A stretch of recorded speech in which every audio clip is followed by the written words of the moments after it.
कुर्सी पर बैठा तानाशाह किसी भी कीमत पर विपक्ष को चुनावी मुकाबले में खड़े होने देना नहीं चाहता है। जितने भी उसके हथियार हैं, हर को अलग अलग तरीके से इस्तेमाल करने में तनिक भी गुरेज नहीं कर रहा है।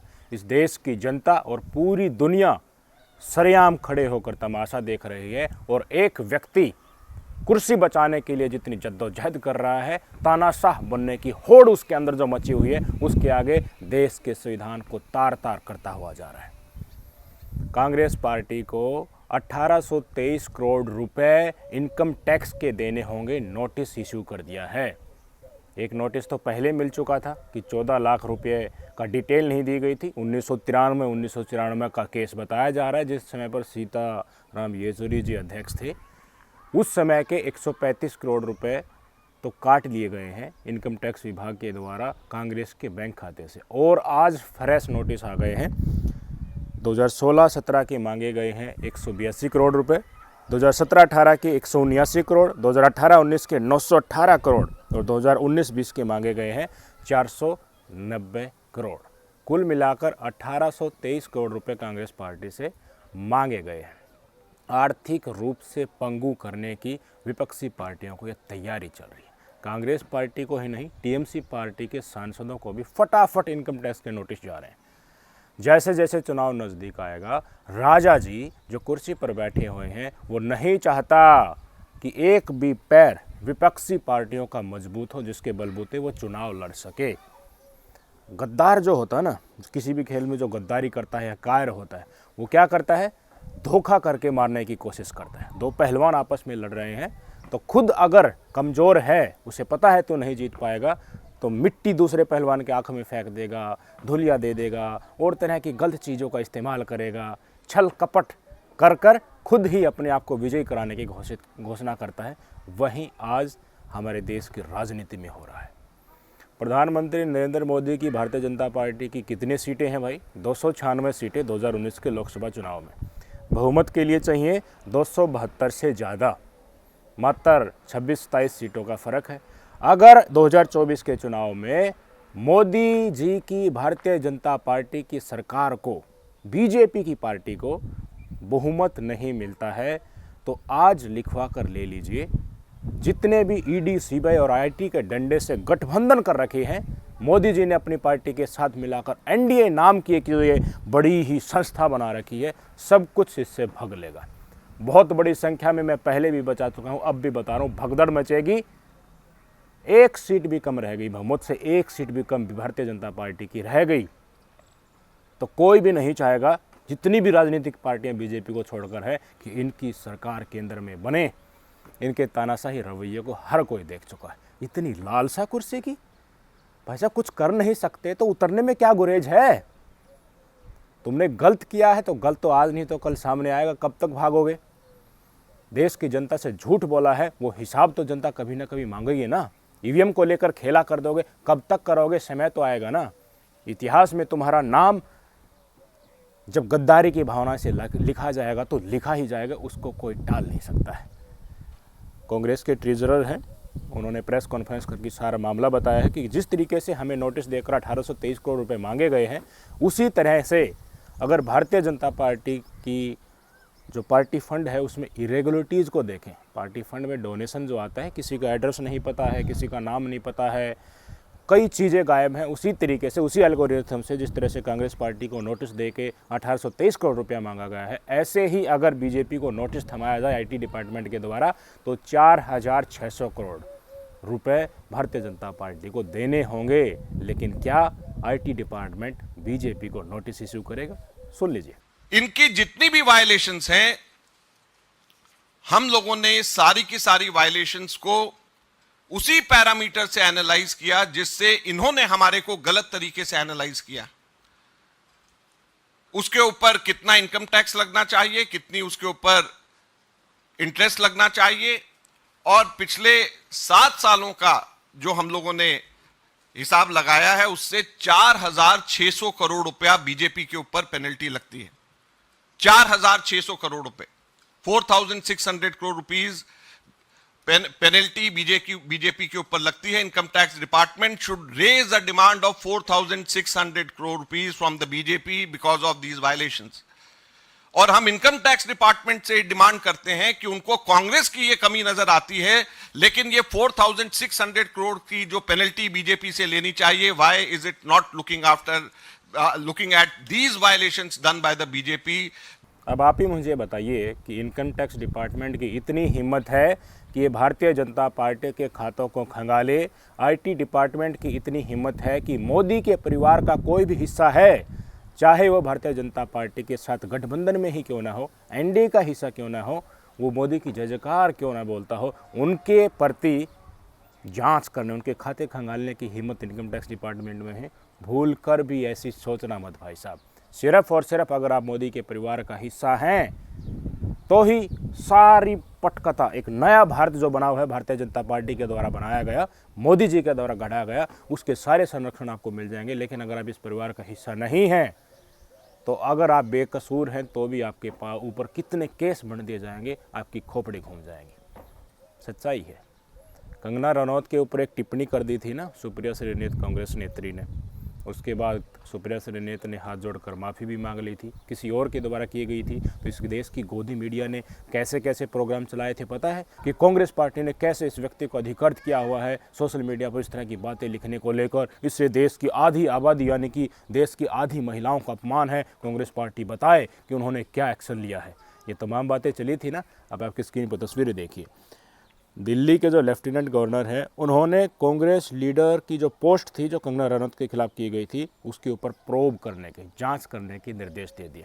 कहाँ दिल्ली के लेफ्टिनेंट गवर्नर बैठे हैं और कहाँ कंगना मंडी से लोकसभा चुनाव लड़ रही है।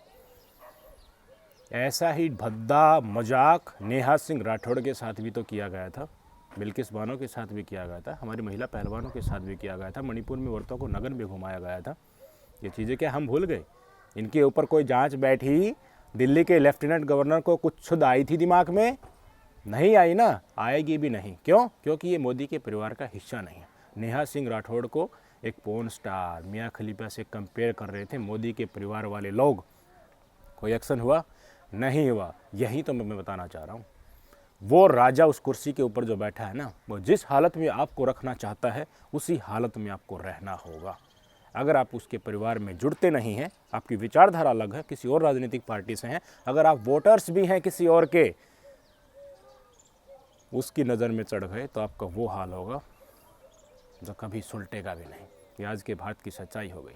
आपकी स्क्रीन पर तस्वीरें देख लीजिए। थोड़ा एक केस आया है और भी बता देता हूँ, आज तो कई चीज़ें सोशल मीडिया पर चल रही है। प्रफुल्ल पटेल जी, 840 करोड़ के घोटाले का आरोप था जब ये सिविल एविएशन मिनिस्टर थे। सीबीआई ने इनके केस को क्लोज कर दिया है। क्यों? क्योंकि भाई साहब ये अजीत पवार के साथ जो नई वाली एनसीपी बनी है, एनडीए का हिस्सा बन गए हैं। ईडी ने जांच शुरू कर दी थी। सीबीआई ने कई बार इनसे सवाल जवाब किए थे, चार्जशीट दायर हो चुकी थी और अब कोर्ट में इन्हीं एजेंसियों ने कह दिया, सीबीआई ने कह दिया कि हम क्लोज कर रहे हैं, हमें कोई भी एविडेंस नहीं मिले। 840 करोड़ थोड़ी रकम होती है क्या? क्या आरोप थे कि जब इंडियन एयरलाइंस और एयर इंडिया का जो मर्जर हुआ था, उस समय पर प्राइवेट सिविल एयरलाइंस जो है उनको इन भाई साहब ने बहुत सारे रूट्स दे दिए थे, जिसके कारण सरकारी घाटा बहुत ज़्यादा संख्या में हुआ था। इसलिए अब वो मामला सुलट गया है ना, ये एनडीए के हिस्सा बन गए, मोदी के परिवार का हिस्सा बन गए, तो कोई बात नहीं, 840 करोड़ हो जाएगा एडजस्ट। वहीं 50-60 लाख रुपए का मामला है महुआ मोइत्रा का, उनको लेकर लगातार ईडी और सीबीआई के चक्कर कटवाए जा रहे हैं। अलग अलग दफ्तर और उनकी रेजिडेंस को खंगाला हुआ जा रहा है। क्यों? क्योंकि महुआ मोइत्रा मोदी के परिवार का हिस्सा नहीं है। आपकी स्क्रीन पर तस्वीरें देखिए। पेमा खांडू 2000 करोड़ घोटाला, जय पांडा जमीन घोटाला, नारायण राणे, हिमंता बिस्वा शर्मा, शुवेंदु अधिकारी, शिवराज सिंह चौहान, बीएस बम्बई, छगन भुजबल, रघुवर दास, हसन मुशरीफ, अजीत पवार, ये वही व्यक्ति थे ना जिनके खिलाफ यही भारतीय जनता पार्टी वाले लोग गला फाड़ फाड़ कर कहते थे कि इनको जेल में ठूसेंगे, इनके खिलाफ कार्रवाई करेंगे। लेकिन जैसे ही ये भारतीय जनता पार्टी का पट्टा पहनकर मोदी जी से गले मिलते हैं, सब कुछ साफ हो गया। वॉशिंग मशीन में डालकर सब कुछ नेस्तनाबूद हो गया। विपक्षी पार्टी से जुड़े हुए चाहे बड़े कोई व्यापारी हो, विपक्षी पार्टी से जुड़ा हुआ चाहे कोई बब्बर शेर हो या बाहुबली हो, सबको मिटाया हुआ जा रहा है। पैसों की पाइपलाइन कहाँ से आ रही है वो भी खंगाली जा रही है। समर्थन भारी संख्या में जनमानस का कोई जोड़ता है तो उसका हिसाब भी क्या हुआ जा रहा है। कितने लोगों को पट्टा पहना दिया बीजेपी का, जो नहीं मान रहे हैं उनके खिलाफ ईडी सीबीआई लगाओ, मुख्यमंत्री तक को जेल में ठूसा हुआ जा रहा है। किसकी गवाही के ऊपर? वो व्यक्ति जिसने भारतीय जनता पार्टी को 50 करोड़ से ज़्यादा डोनेशन इलेक्टोरल बॉन्ड के माध्यम से दिया था। ये हो गई है हमारे भारत की सच्चाई भाई साहब। कहाँ जाएंगे इस देश के लोग? विपक्षी पार्टी कहाँ जाए? देश छोड़कर भाग जाए? जितने आ सकते थे तो उनको इधर ले आओ डरा धमका कर, नहीं आते तो उनको जेल में ठूस दो, जो बचे उनके खिलाफ ऐसे केस मंड दो कि वो पंगु हो जाएं, खड़े होने लायक ही चुनाव में नहीं रहे। ये स्थिति आ गई है। आज तक ऐसी स्थिति नहीं आई थी कि भारतीय चुनाव के ऊपर विदेशों से टिप्पणियाँ आए, लेकिन आज की ही खबर है यूनाइटेड नेशन संयुक्त राष्ट्र से भी टिप्पणी आ गई है कि भारत में कानून सम्मत न्याय सबको मिलना चाहिए, फ्री इन्वायरमेंट में चुनाव कराया जाना चाहिए। ये है मोदी जी के विश्वगुरु का असली चेहरा। कैसे सरकार चला रहे हैं भाई साहब? जर्मनी ने कह दिया, अमेरिका ने 2 बार कह दिया, क्या करोगे? ऐसी सिचुएशन, ऐसी टिप्पणियाँ विदेशों से भारत के चुनाव को लेकर देखने को मिली है? क्या इस देश की जनता की आंखों के ऊपर पट्टी बंधी हुई है? विदेशों से टिप्पणियाँ आ रही हैं, लोगों को पता चल रहा है कि इस व्यक्ति का असल चाल चरित्र चेहरा क्या है, फिर भी डींगे हाँक रहा है 400 पार। लेकिन भय, असली भय वही है। इसको भी पता चल चुका है कि बहुमत नहीं आया तो सब के सब भग लेंगे, इसलिए पहले ही इंतजाम कर लो जितना भी कर सको। इंतजाम कैसे होगा? विपक्षी पार्टियां जो जीत सकती है उनको पहले ही उनके ऊपर ऐसा प्रहार करो कि वो वोट लेने लायक ही नहीं बचे, बिल्कुल तोड़ दो। और इस तोड़ने के क्रम में ये लोग कहीं तक भी जा सकते हैं। अभी तो चुनाव की वोटिंग होनी बाकी है, देखते जाओ होता क्या है। खबरें आ रही है ना, कल शाम से ही खबरें आने लग गई थी मुख्तार अंसारी साहब की। उन्होंने पहले स्टेटमेंट दिया था कोर्ट में कि देखिए मुझे जहर दिया गया है, मुझे मारने की साजिश चल रही है। कल खबर आई कि उनकी मृत्यु हो गई है, हार्ट अटैक रीज़न बताया जा रहा है। न्यायपालिका का काम कानून और सरकार कर रही है। कहीं बुलडोज़र चलाया जा रहा है तो भाई साहब कहीं एनकाउंटर किया हुआ जा रहा है। अगर मुस्लिम समुदाय से व्यक्ति है तो उसका एनकाउंटर होना तय है, उसके घर पर बुलडोज़र चलना तय है अगर वो मुस्लिम समुदाय का है और वो आरोपी बनाया गया है। ये काम स्वीकृत समाज में इस सरकारों ने, भारतीय जनता पार्टी की केंद्र और राज्य सरकारों ने आराम से कर दिए हैं भाई साहब। इनसे जुड़े जितने भी बाहुबली हैं उनको ख़त्म करने का ऐलान पहले ही ये कर चुके थे। लेकिन जो मोदी के परिवार का हिस्सा नहीं है उनको तो आप नेस्तनाबूद कर दोगे, लेकिन आपकी मंडली में जो बैठे हैं उनके ऊपर क्या? आपकी स्क्रीन पर तस्वीरें देखिए। ब्रजेश सिंह के ऊपर कितने मुकदमे हैं? 106 मुकदमे। धनंजय सिंह के ऊपर 46, राजा भैया के ऊपर 31, उदयबान सिंह के ऊपर 83, अशोक चंदेल पर 37, विनीत सिंह पर 34, ब्रजभूषण स्वर्ण सिंह के ऊपर 84, चुलबुल सिंह 53, सोनू सिंह 57, मोनू सिंह 48, अजय सिंह सिपाही 81, पिंटू सिंह 23, सनी सिंह 48, संग्राम सिंह 58, चोनू सिंह 42, बादशाह सिंह 88। बाहुबली तो ये भी हैं, बहुत सारे मुकदमे हैं। लोगों को तो इन्होंने भी मारा होगा, बहुत सारी धाराएं तो इनके ऊपर भी लगी हुई हैं। इतने मुकदमे की सैकड़ों की संख्या में जा रहे हैं। कितने घिनौने अपराध किए होंगे इन्होंने, लेकिन दिखते सिर्फ वही हैं जो मोदी के परिवार का हिस्सा नहीं है। सारा घटनाक्रम उन्हीं को लेकर गढ़ा हुआ जा रहा है। इनको कुछ नहीं कहेगा, ये तो वॉशिंग मशीन के थ्रू आए हैं ना, ये धुल गए। इनके ऊपर कोई कहेगा ना, वो बात वैलिड ही नहीं होगी भाई साहब। सच कौन बताए इस देश की जनता को? मोदी साहब ने जो कर दिया, उनके एजेंसी ने जो कर दिया, उनके प्रशासन ने जो कर दिया, वही सत्य है, यही मान लो। नहीं मानोगे तो मनवाया जाएगा। उसके तरीके भी बहुत सारे अलग हैं। कैसे मनवाया जाएगा? एबीपी न्यूज़ ने यह खबर छापी कल ही। क्या खबर है कि इलेक्टोरल बॉन्ड बना बीजेपी के लिए फांस, बदला लोकसभा चुनाव का माहौल, पीएम मोदी के लिए जवाब देना हो रहा मुश्किल। बात तो सही है। इलेक्टोरल बॉन्ड की खुलासा होने के बाद किस तरीके से माहौल बदल गया, उससे पहले मोदी की लहर बताई जा रही थी, बताया जा रहा था कि बातें बनी जाएंगी। लेकिन जैसे ही एक एक दिन निकल रहा, बड़े बड़े घोटाले सामने आ रहे हैं। 600 लॉयर से, जो बड़े बड़े लॉयर्स हैं, उनसे पर्ची भी लिखवा ली, चिट्ठी भी लिखवा ली सीजीआई साहब को। उसको खुद सोशल मीडिया पर ट्वीट भी कर दिया। वो दिखाता है कि कितनी पीड़ा है सुप्रीम कोर्ट के ऑर्डर के बाद। इस एबीपी न्यूज़ के आर्टिकल में स्पष्ट तौर पर लिखी हुई थी ये बातें कि मोदी साहब को जवाब देने के लिए नहीं बन रहा है, वो और मुद्दों पर ध्यान भटकाने की कोशिश कर रहे हैं। उनका चाल चरित्र चेहरा बेनकाब हो चुका है। दूसरों के ऊपर जो आरोप लगाते थे ना कि देखिए वो भ्रष्टाचार, ये भ्रष्टाचार, 70 साल में सब कुछ खा लिया, लेकिन इन्हीं 10 साल में इन्होंने इलेक्टोरल बॉन्ड के माध्यम से हर क्षेत्र में जो लूट मचाई है, इसके पीछे बहुत सारे लोग हैं।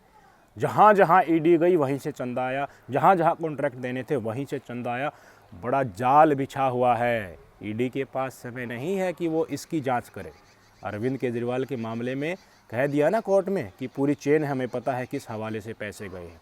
ये हवाला विपक्षी पार्टियों तक ही सीमित है, जो मोदी के परिवार का हिस्सा नहीं है। वहाँ पैसों की पाइपलाइन इनको हवाले के थ्रू बिल्कुल स्पष्ट दिखाई दे रही है, लेकिन इलेक्ट्रल बॉन्ड से इस देश की संसाधनों को बेचा गया, धोखा किया गया, भ्रष्टाचार किया गया, वो इनको दिखेगा नहीं। एबीपी न्यूज़ ने जो खबर छापी थी कि पेच फंस गया है, बिल्कुल मोदी जी से जवाब नहीं दिया जा रहा, 1 घंटे के अंदर इन्होंने ये खबर डिलीट कर दी। हमने फिर से खोलने की कोशिश की तो एरर दिखा रहा है, कुछ नहीं मिल रहा है।